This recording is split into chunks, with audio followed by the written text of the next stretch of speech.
Seperti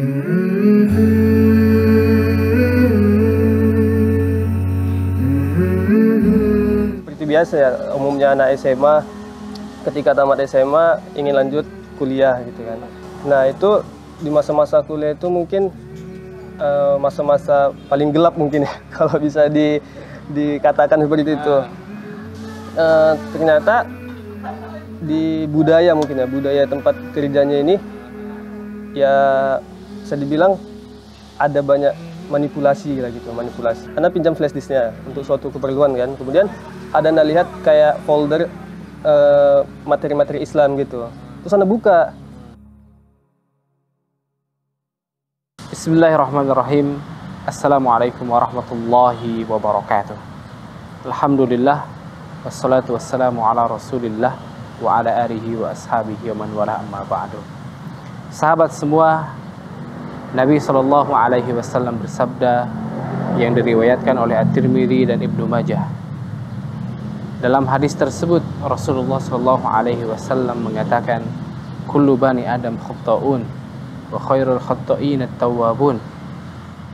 Semua bani Adam pasti mempunyai kesalahan, dan sebaik-baik orang yang mempunyai kesalahan yaitu adalah orang yang bertaubat. Nah, sahabat semua, hari ini kita akan menemui seseorang.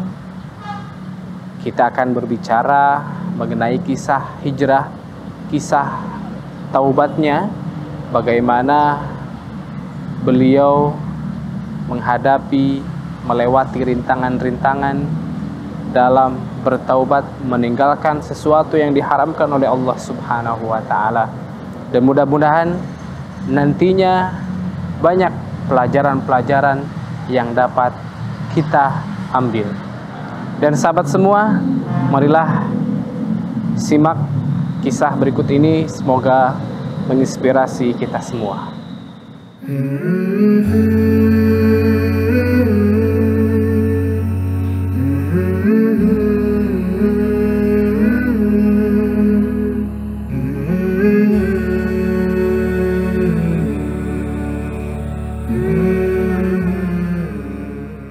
Nah, teman-teman semua, alhamdulillah di kesempatan ini kita sudah bersama narasumber kita. Kita akan bercerita dan kita akan tentunya mengambil pelajaran yang sangat berharga dari kisah kehidupannya. Bagaimana di awal yang tentunya di kehidupan yang banyak sekali hal-hal yang dilakukan dan ternyata itu adalah sebuah atau dalam kategori kesalahan atau sebuah dosa yang tadinya tidak tahu, dan kemudian Allah memberikan hidayah kepada orang ini, dan bagaimana ceritanya, kisahnya, bagaimana lika-likunya, bagaimana tantangannya. Nah, kita akan tentunya ngobrol lebih dalam bersama narasumber kita. Masya Allah. Assalamualaikum. Waalaikumsalam warahmatullahi wabarakatuh. Ini Bang Fadil nih, nama panjangnya nih Muhammad Fadil Azman. Masya Allah, Muhammad ya. Nah, ini sahabat semua, ini ada sedikit nih sebagai pembuka bahwasanya ternyata jalan hijrahnya itu ketika ingin bertobat ternyata tantangannya luar biasa, sampai ini kan bekerja nih sahabat semua, sampai harus didenda sebesar 90 juta rupiah ya. Nah, namun kita akan ngobrol runut dulu nih dari awal kisah nih. Nah, dari awal mungkin dari mana ya? Kalau dari TK kejauhan ya. Mungkin dari awal ininya lah, dari awal permasalahan lah. Dulu mungkin sebelum bekerja nih, tamat SMA nih. Nah, ceritanya gimana tuh? Ya, jadi seperti biasa ya, umumnya anak SMA ketika tamat SMA ingin lanjut kuliah gitu kan, lanjut kuliah. Nah, jadi anak ketika tamat SMA ingin lanjut kuliah, ada dapat info dari abang kelas bahwa ada suatu perusahaan bonafit lah besar di Indonesia ini yang menawarkan program beasiswa. Perusahaan apa tuh? Di bidang apa tuh? Di bidang perkebunan kelapa, di bidang perkebunan, menawarkan beasiswa. Jadi kalian nanti bahkan dikuliahkan gratis, Ya. tiket pesawatnya pun gratis, dikasih juga ini uang saku tiap bulan untuk anak-anak kuliahnya, udah gitu nanti tamat langsung kerja. Nah jadi betul-betul di servis lah sama perusahaan itu. Menarik lah. Jadi ya setelah dapat info kayak gitu, anak tertarik, kemudian anak coba daftar, coba ujian kan, alhamdulillah keterima. Banyak yang daftar tuh. Kalau total pastinya saya belum bisa pastikan, tapi lebih dari ratusan lah, lebih dari ratusan yang daftar ke situ. Tapi memang susah kan sebetulnya saingannya itu. Ya susah atau tidaknya itu mungkin subjektif ya, tapi lumayan susah sih menurut Anda. Insya Allah. Akhirnya lulus. Akhirnya lulus. Untuk dikuliahkan. Di tempat kuliahnya ini pun punya perusahaan itu. Oh, perusahaan ada itu ikatan kerjasama ya? Gimana? Ya, ikatan kerjasama antara perusahaan dan tempat kuliah itu. Memang mereka yang bangun tempat kuliahnya, terus kami yang lulus ujian penerimaan beasiswa itu dikuliahkan di tempat kuliah mereka di Cikarang lokasinya. Lebih kurang 3 tahun lah dikuliahkan. Berarti nggak sampai S1 kan? Tidak sampai S1. D3, oke. Lulus ceritanya nih, Ya, SMA, lulus SMA. ikut tes, kemudian lulus. Berarti kuliah dulu 3 tahun. Kuliah dulu 3 tahun. Nah, di masa-masa kuliah gimana tuh? Nah itu di masa-masa kuliah itu mungkin masa-masa paling gelap mungkin ya kalau bisa dikatakan seperti itu.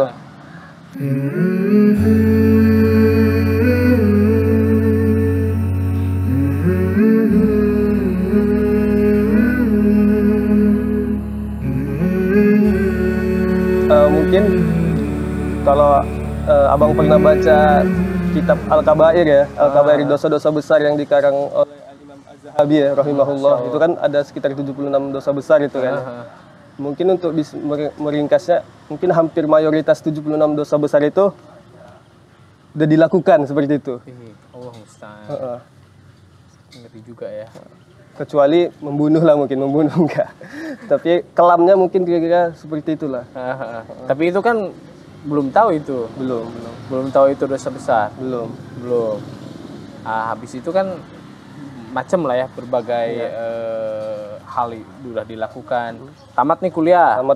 Tamat kuliah. Nah, tamat kuliah ya seperti janji perusahaan itu, kami dipekerjakan di unit-unitnya. Nah, anak qadarullah ditempatkan di Kalimantan, di unitnya di Kalimantan Tengah. Nah, itu masih belum ngaji, masih kayak ya itu dosa-dosa besar masih dilakukan. Itu pun udah pas udah masuk kerjanya. Udah masuk kerja. Udah masuk kontrak kerja. Iya, masuk kontrak kerja. Nah, tapi begitu masuk kerja, anak ada kayak keinginan dalam diri, udah kerja nih, udahlah nggak usah lagi berandal-berandal lagi. Kayaknya udah apa pernah nyobain lah ya, gitulah ya. Jadi mulai sholat ke masjid, mulai sholat gitu, mulai sholat ke masjid. Nah, tapi kemudian ternyata di budaya tempat kerjanya ini ya bisa dibilang ada banyak manipulasi lah gitu, manipulasi. Anak baru tamat kuliah, idealismenya masih tinggi kan, yang seperti di buku itu yang harus di lapangan. Jadi ketika mendapatkan di lapangan, kok ini banyak ketidakjujuran seperti itu di tempat kerja. Bentar, saya potong dulu tuh. Ini kan dari SMA, kemudian ikut tes, tes yang tadi itu, kemudian berhasil, kemudian kuliah, kemudian kerja. Itu kan satu hal yang banyak dicita-citakan orang kan? Benar. Nah, ini kan berarti satu keberhasilan. Gimana rasa awalnya di situ nih? Apakah bangga, memang alhamdulillah udah tercapai gitu? Iya. Kalau Anda sih pas pertama dibilang senang, pasti senang gitu. Pasti senang. Bahkan ya apalagi orang tua gitu kan, orang tua. Anda kan dari daerah juga gitu, bisa dibilang. Ya, orang tua daerah itu yang Anda dapat ceritanya itu ketika anak keterima gitu ya di beasiswa itu satu kampung tahu itu. Ya berarti kan satu hal yang besar gitu bagi Ya, mereka. bisa dibilang gitulah. Ya secara umumnya orang tua lah anaknya bisa kuliah dan bisa langsung kerja. Umumnya kan kita udah capek-capek kuliah malah dari kerja sulit ya kan. Tapi ini malah udah dijamin kerja, udah gitu salary-nya lumayan, udah gitu kuliahnya gratis juga, udah gitu tiap bulan dikasih uang saku juga. Siapa yang nggak mau ya kan? Siapa yang nggak mau? Nah, jadi orang tua itu ya gitulah, satu kampung itu tahu mengeluh-elukan lah gitu, ibaratnya si Padil gitu, si Padil kuliahnya beasiswa gitu. Padahal dulu pas SMA ya main-main aja gitu, maksudnya kayak nggak percaya. Ya kayak nggak percaya gitu, kok bisa ya keterima. Jadi pandangan masyarakat itu ya ibaratnya derajat sosialnya naik lah dikit. Gitu. Inilah memang kalau manusia itulah umumnya ya. Iya. Nah habis itu pas udah dunia kerja nih masuk nih, belum ada tanda-tanda kegelisahan nih. Nah itu seperti yang kami sampaikan tadi bahwa ketika masuk dunia kerja, anak udahlah udah cukup main-mainnya gitu, anak berkeinginan gitu, udah mulai betul-betul aja. Nah kemudian rajin-rajin sholat ke masjid kan. Nah kemudian ketika di tempat kerja mendapatkan beberapa itu budaya di sana ada banyak ketidakjujuran, manipulasi data dan sebagainya. Nah anak di saat ingin benar-benar saat ingin ngejalani hidup dengan betul, malah di tempat kerjanya kayak gitu ya? Penuh dengan manipulasi, ketidakjujuran.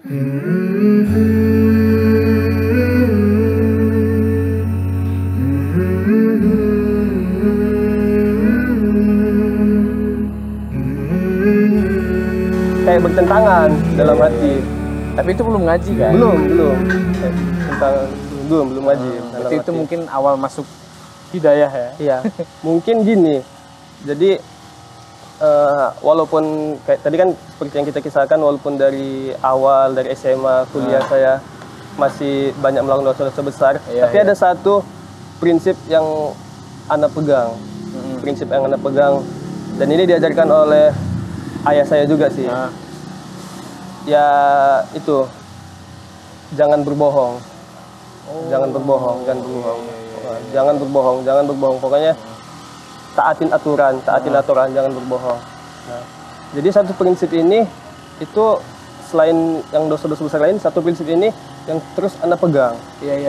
Di dalam ujian SMA, di dalam ujian ketika kuliah, ujian penerimaan itu saya benar-benar tidak mau ada kedustaan. Itulah itu mungkin satu prinsip yang membuka hidayah, walaupun ya sebetulnya kan dosa-dosa besar tadi itu yang lain dilakuin.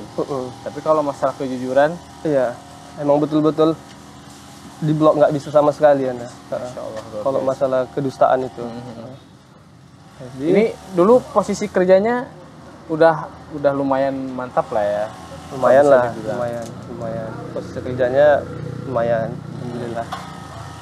Kemudian itu untuk karena anak tuh tamat bisa dibilang cukup muda lah, cukup muda, masih usia 20 tahun.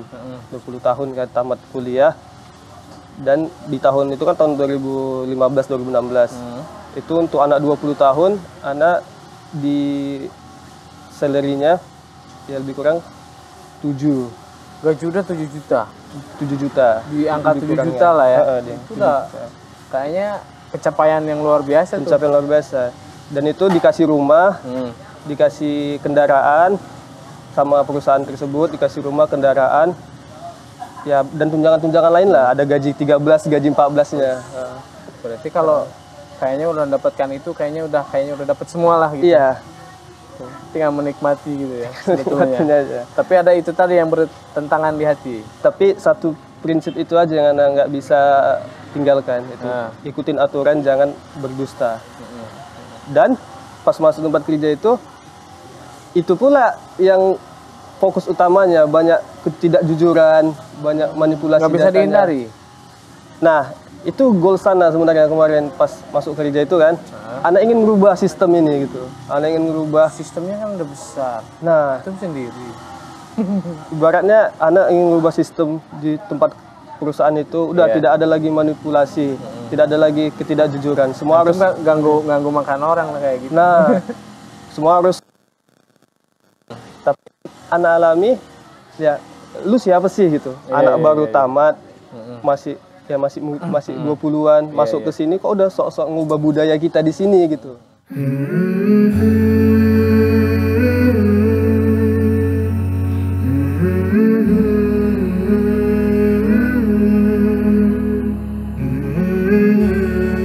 Siapa banyak gitulah. Kalau mengubah sistem ini harus merubah satu perusahaan dari kantor pusatnya sana, pokoknya semua harus bekerja sama. Tapi anak coba terakhirnya ya anak sendiri di tempat kerja itu. Sendiri. Yang lain itu awalnya pertama-tama masuk bersahabat, tapi seiring berjalannya 1 bulan, 2 bulan, 3 bulan, awalnya ya ini tidak bersahabat lagi seperti itu. Tapi di tengah perjalanan itu nih antara kontradiksi keadaan kemudian dengan hati itu masih tetap dijalani, tetap sambil berusaha untuk bagaimana nih ya biar sesuai lapangan, datanya sesuai lapangan, tidak ada manipulasi dan sebagainya. Tapi itu belum ngaji kan? Belum. Ngajinya itu kapan? Nah, ngajinya itu jadi ketika Anda mencoba untuk merubah sistemnya ini, banyak tekanan dari bawahan, tekanan dari atasan, pergaulan juga tidak mendukung, Anda bisa dibilang stres. Stres ya, padahal gaji udah gede loh. Jadi gaji yang lumayan gede itu, rumah itu tidak ada, gimana bilangnya, tidak ada rasanya bisa dibilang. Gaji yang lumayan besar, rumah, kendaraan dan sebagainya. Baru bangun tidur nih, Anda baru bangun tidur, itu udah langsung murem, udah langsung kesel. Padahal baru bangun tidur. Biasanya kan fresh. Biasanya kita baru bangun tidur fresh gitu kan, seger gitu, menikmatin pagi. Iya. Ini baru bangun tidur langsung kepikiran kerjaan, langsung baru bangun tidur langsung kesel aja gitu. Fasilitas-fasilitas di rumah ya, hiburan-hiburan yang disediakan di rumah itu, Ana beri contoh kayak ada acara TV gitu. Ana tonton satu, langsung ganti lagi. Tonton satu ganti lagi. Padahal nggak habis. Kayaknya nggak karuan. Aneh sendiri. Ganti-ganti terus. Mana sih yang bisa menghibur saya gitu. Padahal sebetulnya antum udah gaji besar, rumah ada, kendaraan ada, apalagi coba. Iya. Itulah nggak murung terus dalam jalani hari-hari itu, murung terus. Gaji yang masuk tiap bulan itu kayak udah nggak berarti gitu. Makin kurus. Orang makin seneng ya, ini makin kurus. Sampai ya 49 kalau nggak salah kemarin timbang 49 kilo. Setengah dari Ana lah itu. Nah habis itu awal-awal yang menyadarkan tuh apakah dari misalkan ada ikut kajian kah atau apakah? Jadi setelah menjalani masa-masa yang suram itulah ya di kerjaan, stres, banyak tekanan, nggak tahu kenapa ada tiba-tiba teman gitu ya, teman dia ngasih ini file isinya konten-konten di almanhaj.org.id. Karena dia tuh yang teman kerja. Iya. Sebenarnya dia nggak ngasih sih. Sebenarnya ceritanya Anda pinjam flash disknya untuk suatu keperluan kan. Kemudian ada Anda lihat kayak folder materi-materi Islam gitu. Terus Anda buka, Anda baca-baca. Nah, disitulah awal perkenalan dengan manhaj salaf. Awal perkenalan dengan manhaj salaf. Apa yang pertama Anda buka? Kalau nggak salah yang pertama Anda buka tentang isbal. Tentang isbal. Itu bilang, apa sih ini kok celana di bawah mata kaki neraka lagi gitu ya.